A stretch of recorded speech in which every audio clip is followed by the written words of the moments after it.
शादी टूट जाती है और बारात वापस लौट जाती है। यहाँ तमाशा और ज्यादा बढ़ जाती है जब पता चलता है कि भव्य के डैड फ्रॉड केस में गिरफ्तार हो जाते हैं। पुलिस वाले यहाँ इंसल्ट के साथ में उन्हें लेकर के जाते हैं और जो प्रॉब्लम क्रिएट होती है ना, ये काफी मजेदार है। तो बात करें एपिसोड की स्टार्टिंग की, तो एपिसोड की स्टार्टिंग भव्य सी होती है। अब देखो ये अपने घर में बहुत परेशान भी होती है और बहुत दुखी भी, क्योंकि देखो वो ये चीजें सोच रही होती है कि जो जिस तरीके से फोर्स किया जा रहा है इसके फैमिली को दहेज के लिए मधुर के फैमिली के द्वारा, तो ये चीजें इसके लिए बहुत अजीब होती है। क्योंकि देखो जो उसकी बहन ने गलती की थी, अपने बॉयफ्रेंड के साथ में वो सो रही थी और इस चीज का इल्जाम भी लगा, लेकिन इसका शादी तोड़ने पे भी जो ये शक उठा कि हम शादी नहीं तोड़ेंगे, लेकिन आप अगर ज्यादा दहेज दे दे तो एक गाड़ी दे दे, तो इन सभी चीजों को लेकर के बहुत परेशान होती है। फिर देखो इसके पास जब रिसांक आता है ना, तो रिसांक इससे मीठी मीठी बातें करने लगता है कि तुम्हारी तो आज शादी है ना, तुम खुश क्यों नहीं होती।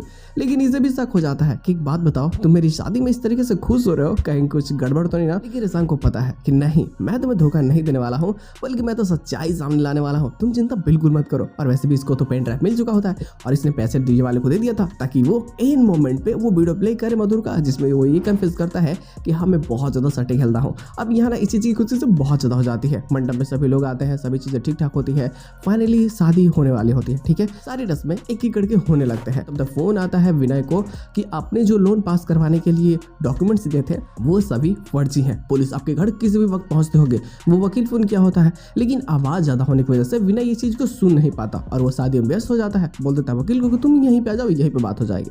अब यहाँ ना शादी होने लगती है, समय धीरे धीरे बीत रहा होता है, रिसांक की मुसीबतें बढ़ने लगती है, क्योंकि पता चलता है कि यार जिस पेन ड्राइव को इसने दिया है चलाने के लिए, वेल इलेक्ट्रिसिटी तो वहां तक जा ही नहीं रही है, तो वीडियो प्ले ही नहीं हो सकती। अभी बहुत परेशान, जैसे सारी चीजें ठीक ठाक होती है और अब डीजे वाला प्ले करता है वीडियो को, तब तक तो पुलिस वाले आ जाते हैं और वो बोलते हैं कि विनय कौन है, सामने आओ।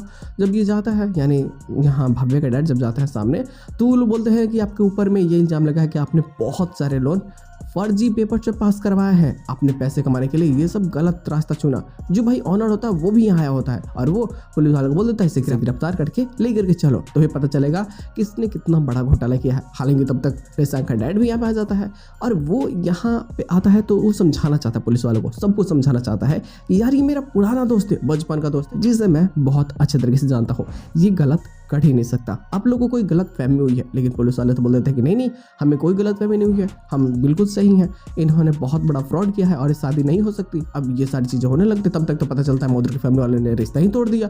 वो लोग बोलते हैं कि हम इस घटिया परिवार में शादी ही नहीं करेंगे, जहाँ पे बेटी रंगरलियां मना रही है, बाप फ्रॉड कर रहा है, ये सब चोर फैमिली है, और रिश्ते तोड़ करके जाने लगते हैं। अब यहाँ ना बात इज्जत की होती है। विनय उनके पैरों में पड़ जाता है कि प्लीज यार शादी कर लो, मैं तुम्हारे पैर में पड़ता हूँ, सब कुछ भूल करके तुम्हें जो बोलोगे मैं वो करूंगा, लेकिन प्लीज ये शादी कर लो, मेरी बेटी की किस्मत टूट जाएगी, मेरी बेटी बर्बाद हो जाएगी, हम सब बर्बाद हो जाएंगे, क्योंकि ऑलरेडी इतना लोन ले चुका है कि अगर शादी नहीं होती है ना तो फिर ये चुका भी नहीं पाएंगे, ये क्या करेंगे क्या नहीं, पैसे बहुत ज्यादा खर्च हो चुके होते हैं।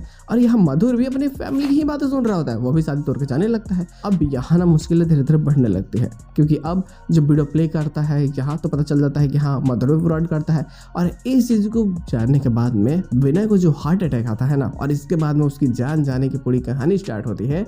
इसके बाद तो स्टोरी पूरी तरीके से चेंज हो जाती है, क्योंकि अब विनय ये सोचता है कि यार मेरी बेटी का क्या होगा मेरे जाने के बाद में, उसकी जॉब चली गई है, पैसे अब है नहीं घर में, इतने सारे लोन हो चुके हैं, वो कहाँ से चुकाएगी।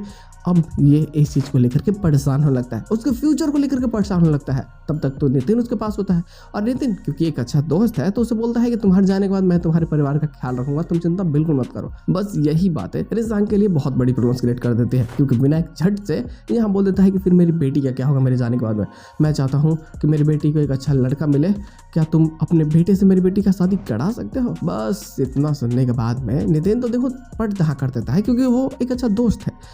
रिसांक को भव्य वेल उतनी पसंद है नहीं, बट यहाँ जब उसके डैड मर रहे होते हैं यानी भव्य के, तो अब ये भी थोड़ा भाव विभोर हो जाता है, लेकिन दिल से प्यार नहीं करता। ये बातें सत्य है, ये बातें सत्य है, क्योंकि इसके दिल में फीलिंग्स इसकी गर्लफ्रेंड के लिए है। और अब जब इसके डैड वादा कर देते हैं तो अपने पिता की नज़र में तो इससे अच्छा बनना ही है, और जान चले जाए, कुछ भी हो जाए, पहाड़ उलट जाए, धरती उलट जाए, कोई फर्क नहीं पड़ता, लेकिन इज्जत डाउन नहीं होनी चाहिए। और इस बात के लिए भाई ये खुद को कुर्बान कर देता है कि ठीक है मैं अपने डैड के लिए कुछ भी कर सकता हूँ, मुझे इस चीज़ के बारे में सोचना नहीं है, मैं शादी करूँगा, लेकिन ये शादी मेरे लिए कभी भी सही नहीं होगी। और फोर्सफुली शादी करवा दी जाती है। लेकिन अंत में क्या होगा ये सारे तो नेक्स्ट प्लॉट में ही पता चलेंगी, जो काफ़ी ज़्यादा तमाशा क्रिएट करने वाली है, जो काफ़ी मज़ेदार भी होगी। तो बस गुरु लोग इसके साथ में एपिसोड की एंडिंग काटते जाते हैं, एक्स्ट्रा प्लॉट आती है, फिर नया प्रोमो जाते हैं, तो बातें ज़रूर हो जाएगी।